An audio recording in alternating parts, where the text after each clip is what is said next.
I did ask for that specificity. What exactly do you want me to do?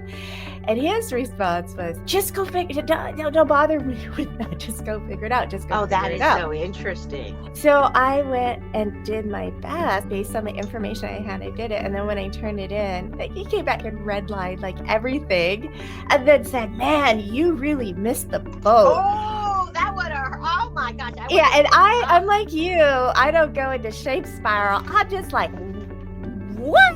I was so mad because I had tried to like get that detail out of him. He's a good buddy of mine. He just started laughing. He was like, oh, you should see the look on your face right now. He's like, yeah, man, you missed the boat. I was like, stop saying that. Wait, you can't say I missed the boat. You wouldn't even tell me where the boat was.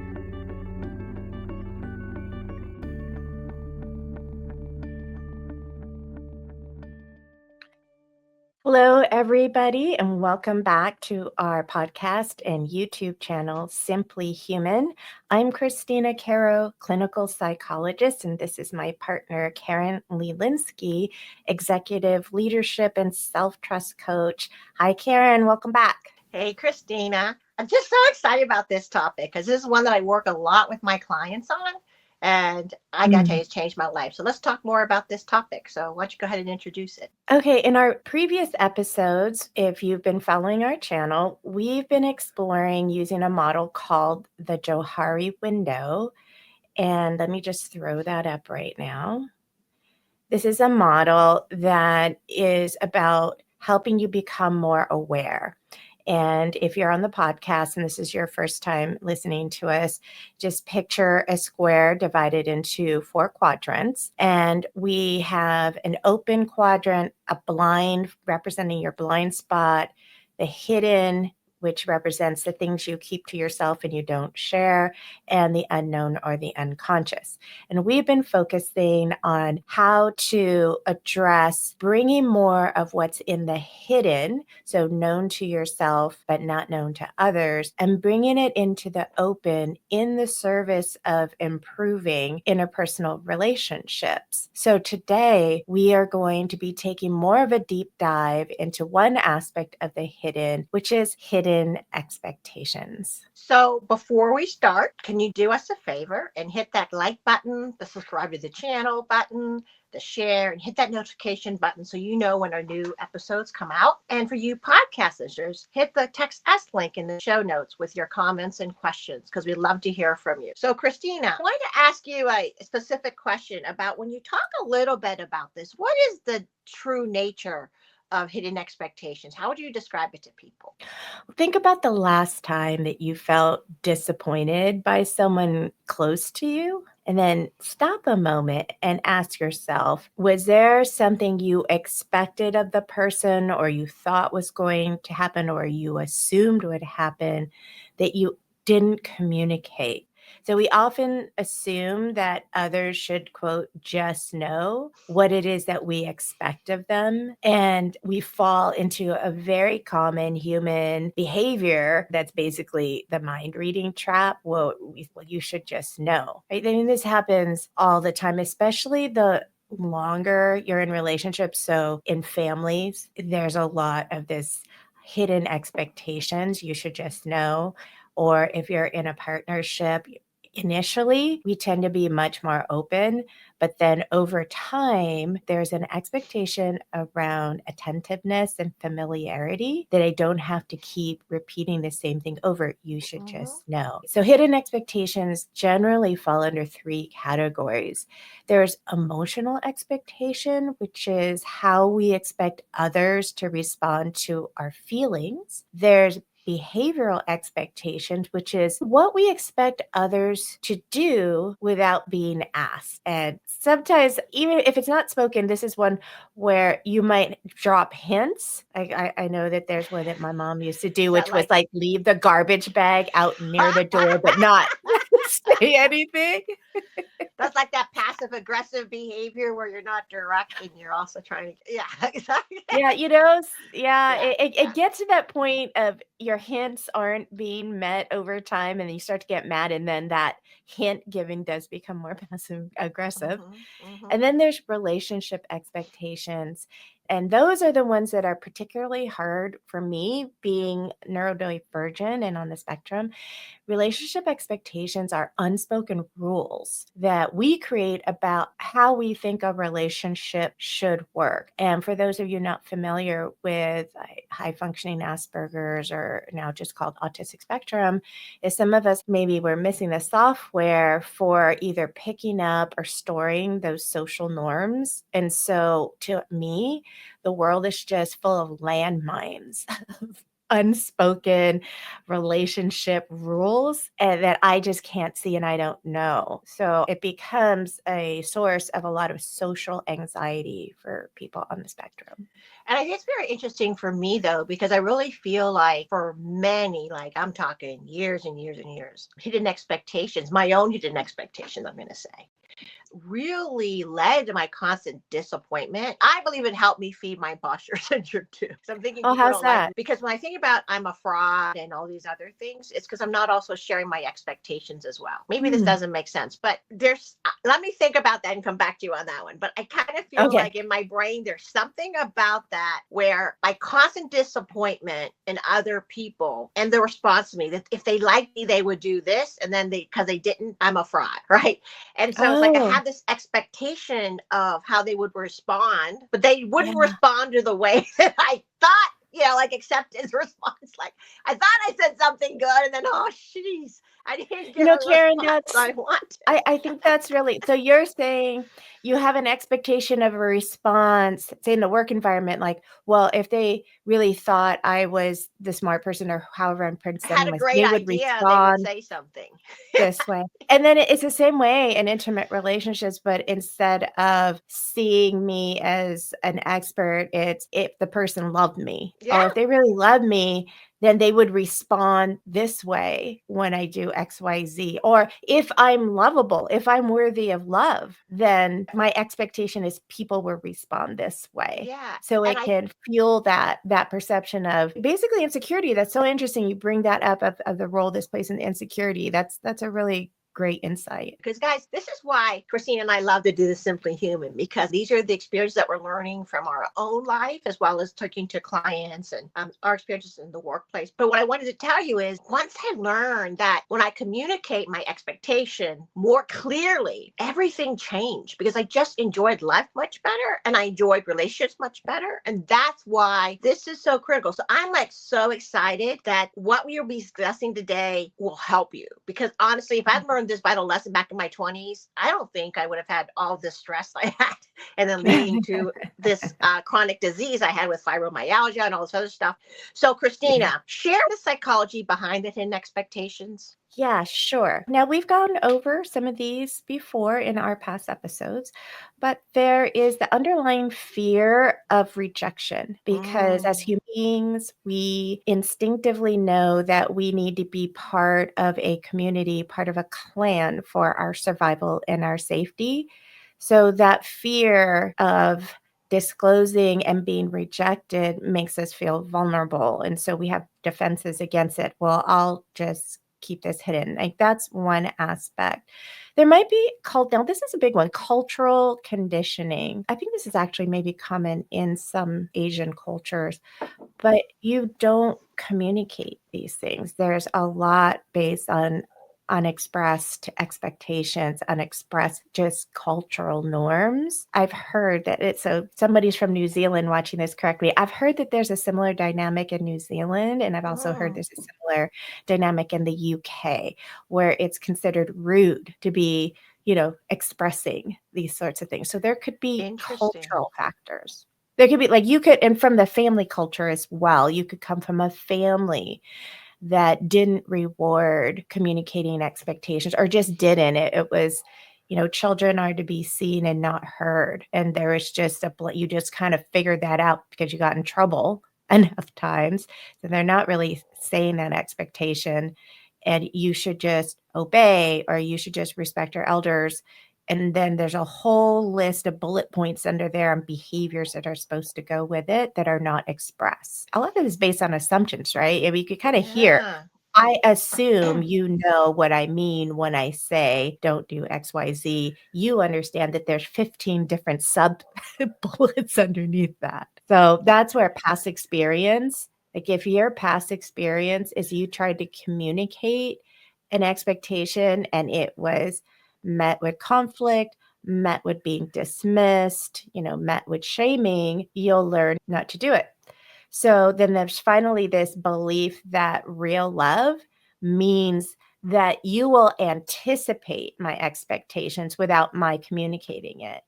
And we've talked about how that even can be imprinted from our infancy when Yeah. we were just hungry and our mother came. I mean, you're a baby, you're not really expressing anything but maybe crying, but your experience is that suddenly what you need is being addressed. So there's a lot of different factors that contribute to why we aren't proactive about bringing those expectations into the open. However, that lack of proactivity is a contributing factor to conflict. And that's why we want to bring it to awareness about this hidden aspect of unexpressed expectations so you can start being more intentional about it. I think it's interesting too, because whether it be personal or workspace, so much of our conflict is based on the hidden. And I just didn't think about that till you said that. It's not because the Yeah. person doesn't like me or their personality. And it's just because we're not spending the time to communicate and being open to it. Even the shift in my understanding of where the conflict could be coming from, it's like just blown up from our discussions that we've been having. I just want to make a distinction between expectation and needs. So, when we talk about needs, that is something within oneself. I have a need for affection, I have a need for work life balance, whatever, right? It's something that is fundamental to my feeling my best self, healthy and whole. The expectation is about others. It's what I expect in terms of behavior from Mm-hmm. other people. We're going to give you some exercises to reflect on. And it's important to identify both because though expectations start with needs, and then we have another list, bullet points of behaviors from others that are what we're talking about today. So you will do both in the exercise, identify hidden needs. But I am asking you now, what we want you to do is think about what are those expectations about how others behave, how others respond that I'm also walking around with. So it's a distinction, but it's really important that we get both parts in order to start really increasing that awareness and bringing about meaningful change in our life. So, do you have a common scenario that you have from your experience that you want to share? Yeah, I do. Say, for example, this is a really common one because I work a lot with couples. So a partner might be upset because their significant other didn't maybe plan something for their birthday or for an anniversary. Now they didn't express that they wanted something special, but they still feel hurt because they feel like, well, of course, it's our anniversary. They should just know that this is important to me. Do I have to tell them every year that I want something special on my birthday? Like, why can't they just learn? And this is what I mean by it gets tied to this expectation of attentiveness and an expectation of consistency. And I'm not saying that that's not an unreasonable expectation, but when it's communicated, initially it could be like, hey, my birthday is really important to me. I like to celebrate.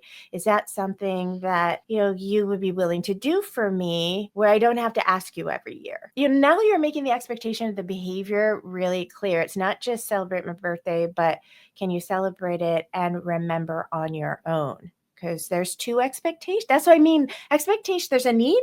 And then expectations is like a list of multiple behaviors underneath it. Yeah, and so when you're talking about that, because my husband actually always makes me a meal, which I love that he makes me a special meal. And it's my favorite, right? He asked me what my favorite is. But honestly, I want to go outside. I don't want to eat at home. And I don't think I expressed that to him. Oh, Because I don't want to hurt word is feeling. So this is why, guys, like sometimes like this, it just happens. And I just like, oh my gosh, I'm just realizing this because it was a hidden expectation. So I have this year, 2025, I'll let you know. I'm going to tell my husband for my birthday, I would really just want to go to a restaurant because we always eat at home. And I love what he makes, but I just want to go out and eat somewhere. So, so let's You move know, on with my. I'm going to throw this back up, Karen. I'm throwing it for you on podcast. Oh, I just no. threw the Johari window back on because this is really an interesting phenomenon that Karen just mentioned, which was there is this hidden preference of going out to eat, but she just said, I'm just becoming aware of it. So what we do sometimes is we repress and it goes into the unknown. Now it's no longer known to ourselves and it's not known to somebody else because we've actually just shoved it out of our own awareness. So it goes into the unknown. So this I feel awareness better now. practice. That makes me feel better. So I'm Yeah, well, repressing. it You're right. sounds I'm like it repressing. I'm just, like, oh, I don't, because he's taking the time to make me my special meal. But yeah, I got it. That's so yeah, true. well, it's just because you It's said, so true. I don't think I realized it Yeah, I don't until think I just realized. now. Yeah. So whenever something comes up, I don't think I realize, folks, that's your cue that it might have been something that was hidden that you've suppressed into the unknown, into the Mm-hmm. unconscious. Mm-hmm. So then you have to go from unconscious, now it's hidden, and then you got to take a step to go from hidden into open. So it's more of a two-step process.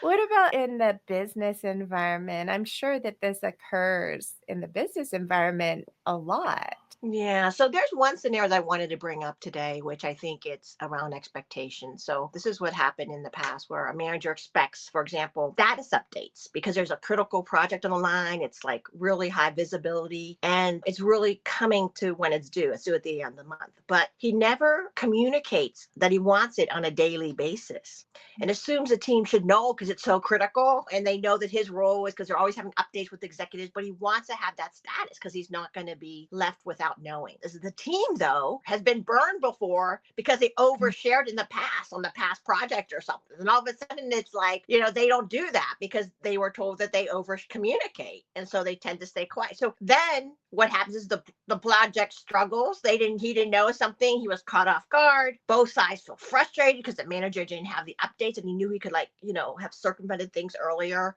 And the team, by that unstated expectation, was just working the way that they're used to because they thought, and the manager really was, I'd rather you overshare, but he never shared that, right? What happened is that it's not just the expectations, but being clear on the expectations is really, really critical too. It's not just stating the expectation, but even being more clear and making sure they understood there's some agreement around the expectations. But we'll be talking about that later on, about the little bit of what you can do to make sure. Karen, that just reminded me, we did a series on Carl Jung's cognitive processing styles, and that we are hardwired with a cognitive diversity on how we perceive and how we make decisions. And in thinking about listening to what you just said, that's another contributing factor. Why do we have these hidden expectations? Yep. Sometimes it comes from the way we think. Everyone thinks the way I do. Therefore, I shouldn't have to say this because I know I'm guilty of this. I don't want to say something that's so obvious because I don't want you to feel like I think you're an idiot. Exactly. That's exactly. That happens a lot in the workplace. Exactly. But You maybe hold the back person processes differently and they need all that concrete detail. And so for them and their cognitive processing style, they're not getting the information they need. They're not clear in those expectations. And I'm thinking, well, I'm not going to give every little detail because I assume you can make these intuitive leaps. So now, again, just because of our cognitive processing differences, we will have hidden expectations. Folks, what I want you to get is when we call this section the hidden, first of all, we didn't. The people who created the Johari Window called it the hidden. But I'm not saying that we are doing this maliciously. This is something that just is more of a habitual pattern that we don't even stop and question. And we'll give you some reflection questions to help you start bringing this to your own awareness. But I want you to understand there's a lot of different factors: culture, cognitive processing differences and diversity, past experience, many different things that contribute to this particular behavior pattern. Like how this shows up when it's not brought to awareness is it could result in resentment when unexpressed expectations go unmet. There can be anxiety in others who feel they're constantly failing to meet some unknown standard. Yeah. I just think about a workplace example that I actually happened to meet. And because of the consulting work I do, I facilitate a lot of offsite. There was a request from a leader for an offsite design. I have a hard time catching them because they're always so busy. And so I caught them between meetings and we were in a hurry. So I just realized when I look back, I didn't ask enough questions. And when I actually got the offsite design, the way he shared it, and I just ran with the idea because of what I heard. So I really thought I created a design of what he wanted. And it turns out that I actually created the design that I really wanted. So I was thinking about something and then I created a design that I was so excited about. I had heard the word strategy and I was like, okay, so let's build the strategy together. And I didn't realize that he already had some of the strategy already designed and it was to take it to that next level. And that's a big difference because we're at different starting points. So then, of course, what do you say? This is not what I wanted. And my heart just sank. I put time in this one. Already thought about the design. And then I've learned now, once I talk to the person, I do a high level approach and say, hey, is this what we want? This is the modules. And so, but the point is that because of the time, well, he couldn't make his expectations clear. And I didn't have enough questions to circle back for clarity, stuff like that. So I think that's one thing too, is time is in the essence of this too. It's just important because then I felt this really a big disappointment. Like, oh, I failed. And then I went into this whole thing. I can't believe I did that, right? Then I started having resentment. I don't know, just all these other things just started to build inside me because I was vulnerable to it. Well, I have a similar example to that, Karen, Yeah, share. except it's the opposite. So Yeah. in the sense that I had an assignment that was given to me, and so the person that gave it to me, I did ask for that specificity. What exactly do you want me to do? And his response was, just go figure it out. Don't bother me with that. Just go figure it out. Just go figure it out. That is so interesting. So I went and did my best based on the information I had. I did it. And then when I turned it in, he came back and redlined like everything and then said, man, you really missed the boat. Oh, that would have, oh my gosh. Yeah. And I'm like you, I don't go into shape spiral. I'm just like, what? Like so mad because I had tried to like get that detail out of him. He's a good buddy of mine. He just started laughing. He was like, oh, you should see the look on your face right now.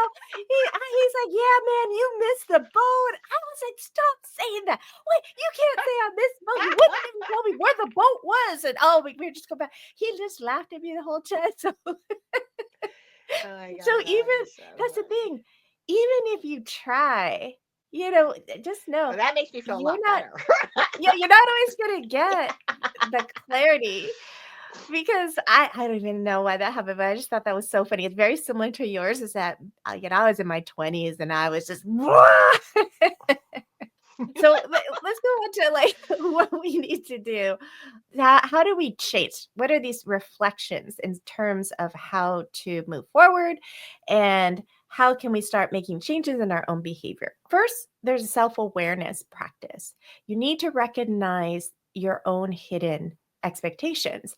Now you can start by maybe, I don't know how many of you like to journal. I'm not a big journaler, but just someplace, grab your phone, take some notes. Each time you experience that disappointment, do that reflection. Was there something that I expected that I didn't communicate? So you're using the emotion of disappointment or frustration to stop and say, was I specific in communicating the behavior? So you need to communicate your need. So was I specific in communicating my need? Was I also specific in communicating the action or behavior that I was expecting from the other person? So remember, I said that there's two parts to this, and it's really important. And some of you out there, first of all, you have to overcome the hurdle of validating that your needs are legitimate. That's going to be a huge piece.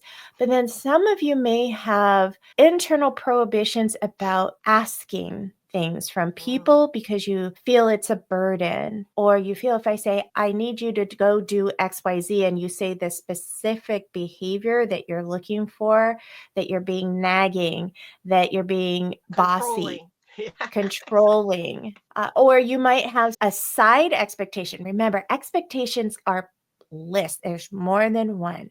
So there may be an expectation of, well, I want it to be spontaneous though. So if I have to say this is the behavior, how do I know that they really want to do it? Well, because they did it. If they do it, then they decided to fulfill the request. And this belief of, well, if I have to ask for it and say specifically, it doesn't mean the same thing. I want you to check, do you have these stories in your head? Do you have these rules, these hidden rules? So this is a self-awareness. 2, do a reality check. Are your expectations of other people's behaviors reasonable? Ask yourself, where does that expectation come from? This expectation of only spontaneous is legitimate. Where did I learn that? An expectation that a request should only have to be made once. Wow. Do I have an expectation that my requests are responded to on the first request? Because honestly, if you are in a partnership with someone with, say, ADHD and it's not being treated, even if it is being treated but not adequately treated, I find that a more realistic expectation is that person may need reminders and may need multiple reminders. And it's not because they don't care, it's because their mind has difficulty choosing where it focuses. It's focusing on so many things that if this is important to you, you can help your partner help you by being willing to make that request multiple times. But if you hold an expectation that I should only have to make a request once, and if they really care about me, then they would respond that one time, that may not be a reasonable expectation in that particular relationship. So not all expectations are realistic for the situation you're in, and you might need to do some tweaking. So number 3 is communication strategies. Make sure it's grounded in I, because it's your request, your need, your boundary, and you're asking for behavior from the other person. And you might want to try using more the language of willingness. We just did an episode on the language of willingness, and this isn't can you do XYZ, it's would you be willing to do XYZ. It tends to invite the person to be more reflective. Is this something I have my own motivation to do? And it would be more successful. So you need to be very specific, very clear, and you can ask your partner or your teammate. My fear is that you will perceive me as micromanaging, but I have something really specific I need. Would you be willing to let me make sure I get all those points out? How you go about doing it, I don't really care, but the specifics are very important to me. That might be a way in a team when you're afraid of being accused of being micromanaging. Totally. Yeah. That you could frame it. It's almost like what we call the guardrails that you need to have something. Tell them a little bit more about what you're expecting. I love that. Great advice. Yeah. So that's how you become more specific and clear is the whole point of this. I think the key thing that I think is really important is you're asking them, are you willing to, which I think is really, really powerful. I've been using that and it's much more powerful than can, because almost like when you say can, you feel more compulsive. I feel as though when you ask this, you have to be willing to accept the fact that they may come back and negotiate. They will come back to negotiate. They can't always say yes to your expectation because really they have to come in their own mutual understanding. Because you know what's so great about this is your expectation may be just a tad off, right? But together you create this amazing, better thing that happened, better than your expectation could have wanted, because you have that collaborative discussion and shared perspective. I've been using a lot and teaching my clients about this, and it's just amazing. When you do that, we just forget that it's about making requests with what your needs are and what your expectations are by being very specific and clear. But they may say, no, I can't do that. I would do this though, or da da da. So then you've like even gotten better than what you could have expected. I think that's a really good point in terms of reframing for people, because there's a lot of fear about bringing what's in the hidden into the open because of all those things: fear of judgment, fear of rejection, fear of conflict, blah, blah, blah, blah, blah. Mhm. So the new frame that I would like to invite people to consider is what you're doing is inviting people into collaboration. Mhm. When you make what's hidden, your hidden needs, your hidden requests, your hidden expectations, when you start being more open and vulnerable and willing to share and asking about their willingness to respond, then your frame should be I can work in this collaborative way. Because what happens sometimes if it's hidden, like I said, there are these little tricks people do, like, well, I'll just put the bag of trash out by the door, and then they'll know that what it is I want them to take the trash out to the curb without my having to say it. Does that feel collaborative? I mean, that's No. manipulative. Yeah. Yeah. But if it's, hey, I'm busy doing XYZ, it would really help me if you could take out the trash. And by the way, I hate having to remind you because I feel like your Mhm. parent. I don't like nagging. Is there something you could do that you can remember to do this chore on your own? That would mean Mhm. a lot to me because my Mhm. expectation is you're my partner, not my child. And So, we would share chores. Yeah. yeah, and that we would share chores. Yeah. Yeah. And it's more of that conversation from peers of equals, because I Mhm. can tell you this is one thing that happens that I hear quite a lot is when there is one partner who feels they're having to make the request all the time around Yeah. things that they expect should just be part of partnership, the dynamic starts to change where it feels like a parent-child. And I can tell you, if you're in an intimate relationship and you have been kind of lazy about owning certain expectations or responding, and you create that parent-child relationship, that just kills intimacy. I was telling my That's clients, true. I'm like, well, you're not a pedophile. So if you're seeing your partner as a child, you are not going to have any kind of sexual desire towards them. So Yeah. this might be motivation for them to say, no, I want to be your equal. I want to be your partner. And I think it's also one word came up to me was control, because the more you're trying to control somebody, you're not treating them as an equal. That's what's one behavior that indicates that you're trying to be more of a parent child thing, and then in actually being collaborative.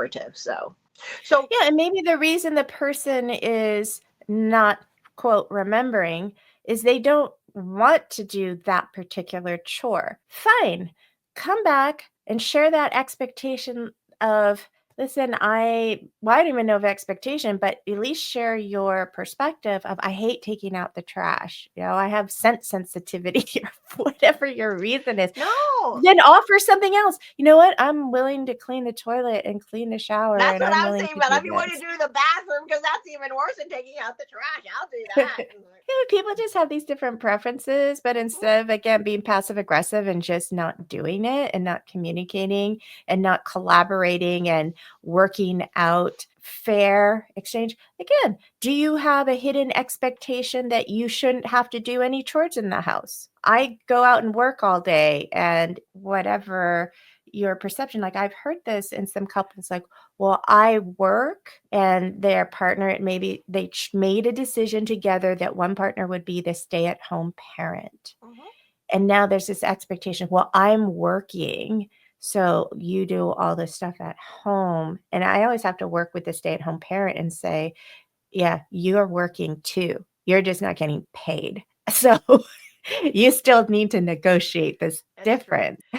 So, Christina, we're kind of up on time. So, what advice would you have, or how would you want to end this conversation? What I'd really like people to do is take some time over the next week and do a reflection exercises. And I'll put the steps in the show notes so you don't have to watch, you just read the show notes and do it in your phone, do it in a journal, just have a list by the side of your bed. When you notice those feelings of resentment, frustration, just ask yourself, is there an expectation that I didn't communicate? Was I expecting mind reading? What is the expectation of the other person? Is it reasonable? And then practice communicating, share with your teammate or your partner, I'm wanting to work on improving my communication and my collaboration skills. I Mm-hmm. will be doing this practice over the next week, over the next month. I'm welcoming your feedback. Would you like to do it with me? If you're in a partnership, like, wow, would you like to do this? What if we both did this and started looking at how many unspoken expectations we have? And when you do it, remember, identify the need, and then under it, try to see how many behaviors of the other person are you expecting? I expect them to respond the first time, and I expect it to look like this, and I expect it to be in this period of time.